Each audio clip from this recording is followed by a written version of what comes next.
Tiene el cuerpo bonito y en la cara no tiene pinilla.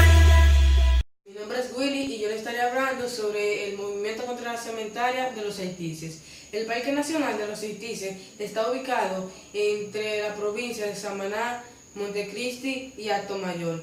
Ha sido una área protegida desde el 1976 por sus características de bosques húmedos y subhúmedos subtropicales. No solo constituye un importante santuario de la flora y de la fauna nativa de nuestro país, sino que también es considerada como la muestra más importante del manjar caribeño. En la actualidad, toda esta área estaba en puro riesgo, ya que querían construir una cementaria, una fábrica de cementaria ahí, patrocinada por el Consorcio de Mineros Dominicanos. Es por eso que los pobladores de las zonas han manifestado su rechazo al proyecto. El movimiento campesino de la Comunidad Unida, MCCU, inició una demanda judicial exigiendo que se reivindique la licencia que permitía la instalación de la cementaria. Al final se llevó a cabo que la cementaria se iba a construir un poco más lejano que el Parque de los Haitises. Hemos visto la gran cobertura y controversia que ha generado la instalación de una cementera en las proximidades del Parque Nacional de los Haitises. Argumentos claros de personalidades con gran peso en la vida pública se han expresado a favor y en contra de la cementera. No voy a hablar de ellas porque no viene al caso. El primer argumento que sonó es que la cementera estaba en terrenos del Parque Nacional de los Haitises. La cementera en sí no está dentro del área protegida, pero sí dentro del área que se llama los Haitises. Es decir, que tiene las características geomorfológicas que hacen tan importante a esta región. El área completa en total tiene entre 1.600 kilómetros cuadrados y 1.800 kilómetros cuadrados, pero bajo la protección efectiva, es decir, lo que se llama Parque Nacional de los Haitises, que es el área que está protegida, tiene unos 826 kilómetros cuadrados. Es así que el argumento de que la cementera está en el Parque Nacional se cae, ya que la cementera en sí no está dentro del Parque Nacional, sino que está en el área de los Haitises. Entonces, ¿por qué la insistencia de hacerlo en los Haitises? ¿O por qué tiene que ser precisamente en ese lugar? Luis Carvajal, presidente de la Comisión Ambiental de la UAS, ha mencionado como la ley 6400 contempla que si inversiones con un severo impacto ambiental, como el de la cementera, se puede hacer en otro lugar donde implique menos riesgos para el medio ambiente y los recursos naturales, entonces que se escoja otro lugar, ya que en el Parque Nacional de los Haitises es un área que está bien protegida y la construcción de esa cementera puede contaminar lo que es dicha área. Esto reafirma la pregunta de que por qué la insistencia en hacerlo en los Haitises. Hay varias respuestas que necesitan ser confirmadas. Uno de los argumentos más socorridos es que el gobierno le debe una alta suma de dinero a la empresa constructora de la cementera, que en este caso es el Consorcio Minero Dominicano. El presidente de esa empresa es Manuel Estrella.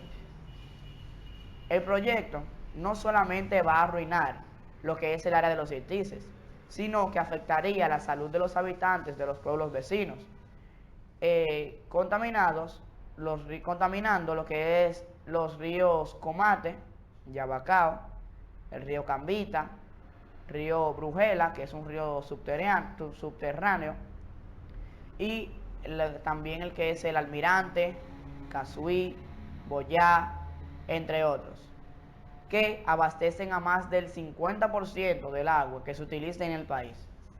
Es por eso que los pobladores de la zona han manifestado su rechazo total al proyecto, cuyos impactos afectarían, además de la producción de alimentos agrícolas, principalmente fuente alimenticia de esos poblados, el movimiento campesino de las Comunidades Unidas inició una demanda judicial exigiendo que se revoque la licencia que permite la instalación de la cementera. Esto implicó la suspensión de las obras hasta tanto termine el conflicto judicial. No obstante, por otro lado, el pasado 30 de junio, la mayoría de los habitantes de Gonzalo que estuvieron dirigiendo y participando en la lucha por la prevención de los haitises y contra la instalación de la cementera, recibieron notificaciones del desalojo en plazo de 10 días de los solares que ocupan, alegando que son propiedades del Consejo Estatal del Azúcar, que es el CEA. De acuerdo a las informaciones y de los campesinos del área, esas tierras les fueron cedidas, por así decirlo, y les fueron dadas a lo que son los campesinos, y muchos poseen el documento de préstamos del CEA, el Consejo Estatal del Azúcar, mientras que otros iniciaron hace más de 8 años el proceso de solicitud con la institución para obtener el título. Señalan que se trata de la clara actitud de represión por haber participado de manera activa en la lucha contra la cementera. O sea, ellos dicen que al ellos luchar contra la construcción de la cementera, entonces no le quieren dar lo que es el permiso de préstamo. Además de ese movimiento campesino, existe un movimiento de jóvenes que con su guitarra en mano acompañaron el 16 de mayo en el Distrito Nacional Gonzalo, en la provincia de Monteplata. Desde ese tiempo, atrae la atención del país y del mundo cibernético, si hemos podido ver el video. Ellos desmienten lo que es ese ocurrido, mito de que la juventud, por así decirlo, no es nada, y lo que es el próximo 19 de julio, que se realizó el 19 de julio del año pasado, se iba a realizar un concierto multitudinario con una veintena de los más importantes artistas del país. El campamento de Gonzalo ha sido una campanada, una acción efervescente o un grito en esperanza de mucho juego por jugar. Con este movimiento, el campamento Gonzalo se convierte en un lugar de resistencia, de encuentro y articulación libre para rechazar la cementera de quienes, creyéndose dueños del país, quieren instalar a sangre y fuego en los haitises. Es decir, ese territorio ellos se creen que es de ellos, pero al construir esa cementera estarían haciendo mucho daño a lo que es el Parque Nacional en sí de los haitises. Yo soy Yeramel Núñez y en esta ocasión les voy a estar hablando sobre el movimiento Loma Miranda. Yo pertenezco al grupo 3 y nuestra exposición es sobre los movimientos sociales. Bueno, la precursora del movimiento Levántate, Loma Miranda, Aida Cantizano, llamó a las autoridades a proteger los recursos naturales del país y evitar la explotación minera en Loma Miranda. Cantizano pidió a la minería Falconbridge hablar con las comunidades afectadas e instituciones defensoras del medio ambiente y ofrecer una explicación de si los recursos que obtendrán de la extracción de metales beneficiarán a la población. Criticó que el director de minería, Alexander Medina, hable de lo buena que es la empresa Falconbridge y que resalte su capacidad para recuperar los sitios explotados. Elda Cantizano destacó que las comunidades circulantes a Miranda han señalado que estas reservas naturales cuentan con una extensión de 50 kilómetros. Está poblada de una prolífera fauna y flora, además de que es una invaluable fuente acuífera para toda la isla. La vocera del movimiento Levántate hizo un llamado a la población para salvar y preservar nuestros recursos naturales, así como la fuente de sustento para una gran cantidad de familias que residen en las zonas que quedan alrededor de Loma Miranda. El Senado de la Repdom debe seguir los pasos de la Cámara de Diputados y convertir en ley la declaración del Parque Nacional de ese pulmón del país que es Loma Miranda. La explotación de Loma Miranda terminará destruyendo un patrimonio natural y muy importante del pueblo, sobre todo. Un pulmón para el país, y terminará como ocurrió con las lomas de La Peguera, Caribe, Ortega y Frontón, que hoy son un promontorio de rocas, puntualizaron. Yo voy a hablar sobre el papel que desempeñó los movimientos sociales. El movimiento social, está llamado a ser una expresión organizada del movimiento revolucionario, sobre todo en los tiempos de crisis y colapso del sistema político democrático, burgués y representativo con predominio de la partidocracia.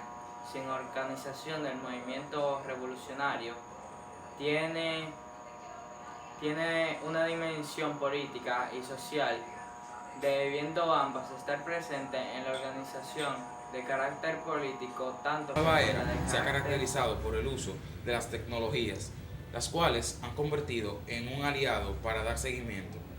En la nueva forma de hacer protestas en nuestra cultura se observa un cambio de patrón en la conducta frente a las llamadas manifestaciones populares o movimientos sociales. Las innovaciones y acciones colectivas han llamado la atención de los integrantes de todas las edades y el apoyo de las personalidades reconocidas, pero donde concurren los políticos que aprovechan el espacio para hacer oposición, uniéndose al movimiento social con la lucha del gobierno que se apliquen las políticas públicas a favor de este movimiento. En este nuevo orden se estableció para realizar foros para lograr consenso, las estrategias y líneas de acción, en consecuencia actuar en protesta pasando de la forma convencional, que en un tiempo atrás se componía por la parte laboral 48 horas a 72 horas. Los movimientos sociales, como hoy conocemos en la actualidad, son protestas. Por ejemplo, en la Universidad Autónoma de Santo Domingo o la UAS se utiliza mucho lo que son movimientos sociales, que estos abarcan lo que es luchar por una causa específica. Por ejemplo, muchos ejemplos de eso sería el 4% para la educación, que este es un movimiento social que busca ampliar la educación, poniéndole un 4% a esto. Entonces, cuando nosotros vemos que los movimientos nos ayudan, es en la forma que los movimientos crean la capacidad de las personas poder entender las necesidades del otro. Por ejemplo, en la UAS, cuando se está peleando por el salario de los profesores, ellos protestan en las calles para que las personas sepan de que ellos están haciendo ese movimiento social. Para analizar el segundo movimiento social, el más exitoso, es preciso descifrar minuciosamente y consideradamente el movimiento aparente que conmovió sin lugar a dudas a la población dominicana. Por ejemplo, el movimiento de Loma Miranda, que hay personas que quieren conquistar a Loma Miranda, pero este es un parque nacional y no se puede conquistar. La demanda de la política pública. Movimiento 4% para la educación. Este fue un año intenso para la educación local, con incremento del modelo de jornada extendida, huelga de maestros por incremento salarial, cambio curricular, construcción de aulas y de uno de los nuevos proyectos, como es el de la alfabetización. Por primera vez se cumplió la ley que se establece que asigna un 4% del Producto Interno Bruto al sistema educativo, lo que significa una partida presupuestaria supera los 99 millones con el fin de ofrecer una educación de calidad e integral a los niños y adolescentes. La reducción del alfabetismo fue uno de los programas de mayor impacto en el área educativa del 2013. Ver anuncios de más de 80 años Ver anuncios de más de personas de 80 años a que aprendieron a leer y escribir lo confirma. El 7 de enero se inició el programa de alfabetización Quisqueya Aprende Contigo, el cual mantiene un gran respaldo entre los diferentes sectores de la población. Hasta la fecha se han graduado 68.687 personas. La meta de alfabetizar unas 850.000 personas en todo el país, y se ha integrado un total de 432.738 estudiantes de diferentes puntos del país.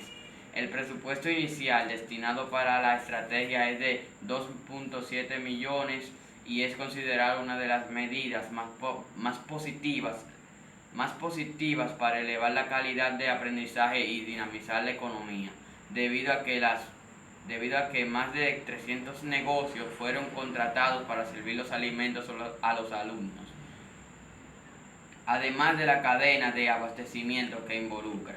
El horario de la jornada es de 8 de la mañana a las 4 de la tarde. Asimismo, el Ministerio de Educación aprobó, dentro de la revisión de rediseño curricular que lleva a cabo, sacar el 7º y 8º grado de la educación básica y pasarlos al nivel medio. Esto es previsto para materializar el 2014.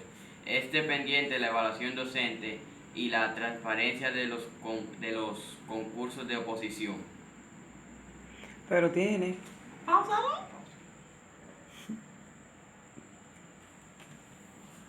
Hace 13 años, en su primer periodo de gobierno, el presidente Leonel Fernández promulgó la Ley General 6697, que resultó de un amplio proceso de discusión y negociación inspirado en la pretensión de cumplir uno de los grandes compromisos del Plan Decenal 92-2002. No por casualidad, esta ley establece la obligación del gobierno de dedicar el 16% del presupuesto, el total de 4% del PIB, a la educación preuniversitaria, debiendo escoger la variable que presente el mayor monto para el sector. La consagración de estos porcentajes como mínimo a inventar en el sector educativo se orientaba a enfrentar los principales problemas identificados en los diagnósticos del sector al inicio de los 90. Hace 7 años, en su primer periodo de gobierno, el presidente Leonel Fernández promulgó la Ley General de Educación 6697, que resultó de un amplio proceso de discusión y negociación inspirado en la presentación de cumplir uno de los grandes compromisos del Plan Decenal 92-2002. Por casualidad, esta ley establece la obligación del gobierno de dedicar el 16% del presupuesto total o el 4% del PIB a la educación preuniversitaria, debiendo escoger la variable que represente el monto mayor para el escritor. La consagración de estos porcentajes con mínimo a invertir en el sector educativo se originaba a enfrentar los principales problemas identificados en el diagnóstico del sector al inicio de los 90. El incumplimiento del referido mandato legal explica que en la actualidad existía 11.7% de la población con 15 años o más que no saben leer ni escribir.